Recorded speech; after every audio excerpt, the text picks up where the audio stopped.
வணக்கம். நம்ம சேனலுக்கு தொடர்ந்து ஆதரவளித்துக் கொண்டிருக்கும் நல்ல உள்ளங்களுக்கு நன்றி. சப்ஸ்கிரைப் பண்ணி பார்த்து ஊக்கம் கொடுங்க.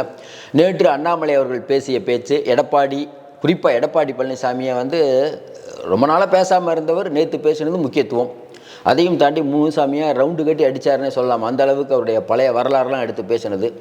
இது என்ன கோபம் அப்படின்னு பார்த்தீங்கன்னா, ஏற்கனவே ஒரு 2 நாளைக்கு முன்னாடி காயத்ரி ரகுராம் அவர்கள் ஒரு தொலைக்காட்சிக்கு ஒரு பேட்டி கொடுக்குறாங்க. அதில் நம்ம ஏற்கனவே காயத்ரி ரகுராம் சேரும்போதே நம்ம சொன்னோம், பாருங்கள் இந்த மாதிரி தான் நடக்க போகுது.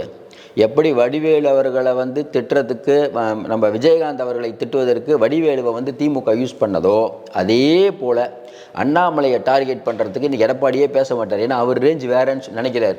அதனால் காயத்ரி ரகுராம் போதும் அண்ணாமலையை டார்கெட் பண்ணுறது, பிஜேபியை டார்கெட் பண்ணுறதுக்கு இது சரியான மூவ் அப்படின்னு நம்ம சொல்லியிருந்தோம். அதை சொல்லி வச்ச மாதிரி இன்றைக்கி அண்ணாமலையுடைய பேச்சு. ஏன்னா அவருக்கும் நல்லா தெரியும், காயத்ரி ரகுராமரை வச்சு நம்மளை திட்ட வைக்கிறாங்கன்னு தெரியும். இல்லைன்னா அவர் அந்த எடப்பாடி பற்றி பேசியிருக்கவே வேணாம். நீங்கள் அந்த பேட்டியை பார்த்தீங்கன்னா தெரியும், அவரே பேசுகிறார்.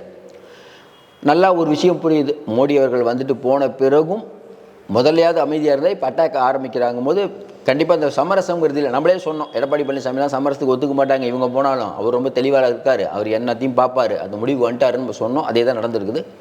ஏன் நம்ம சொல்கிறோன்னா, 2 பேருக்கும் உறவு இருக்குது அப்படின்லாம் சொல்லும்போது ரொம்ப தெளிவாக அண்ணாமலைக்கும் எடப்பாடிக்கும் பர்சனல் பகை வந்துருச்சுங்கிறதுக்கான பேச்சு தான் இதெல்லாம். என்ன இந்த பேச்சு நீங்கள் பார்த்துருப்பீங்க. முனுசாமி அவர்கள் என்னை பற்றி தொடர்ந்து பேசிகிட்டு இருக்காரு. முனுசாமியுடைய பழைய வரலாறு என்ன எல்லாருக்கும் தெரியும்.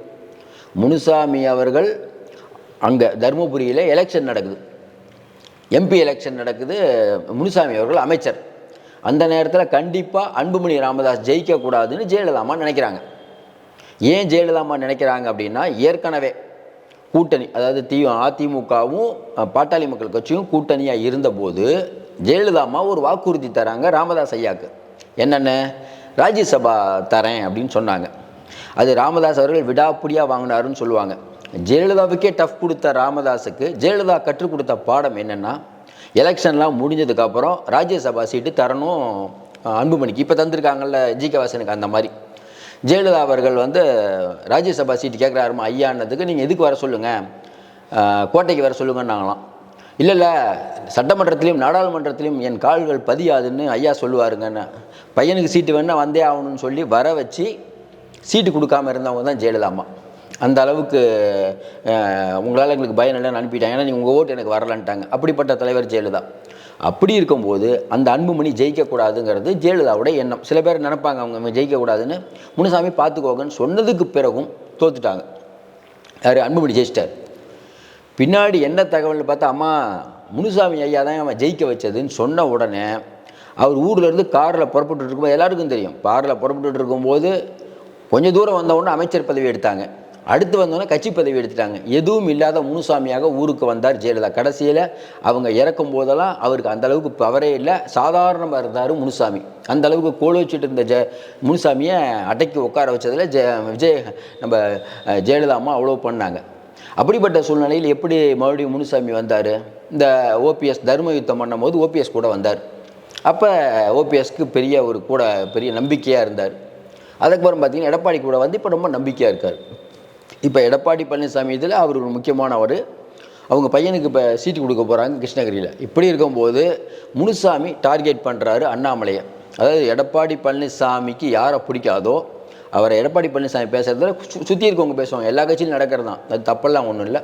முனுசாமி, சி.வி. சண்முகம், ஜெயக்குமார் எல்லாம் பேசுவாங்க அவரை. ஆனால் வேலுமணி தங்கமணிலாம் பெருசாக பேச மாட்டாங்க.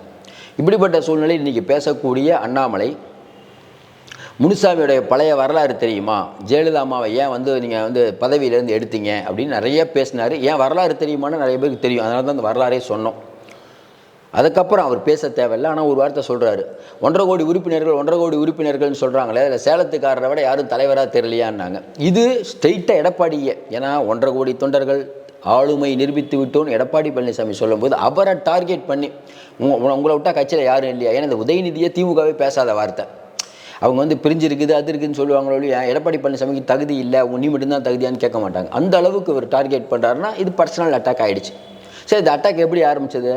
அதான் நம்ம சொன்ன மாதிரி காயத்ரி ரகுராம் ஒரு 2 நாளைக்கு முன்னாடி தனியார் தொலைக்காட்சியில் அண்ணாமலை அவர் வேலைக்கு ஆக மாட்டார், வீடியோ ஆடியோ அரசியல் பண்ணுற கட்சி, பெண்களுக்கு மரியாதை கொடுக்காத கட்சி, ரொம்ப மோசமான கட்சி, இவர் இருக்க வரைக்கும் டெவலப்பே ஆகாது, இப்படி பல விஷயங்களை போட்டு சொன்னபோது நம்ம சொன்னோம் பாருங்கள், சண்டை முத்திருச்சு.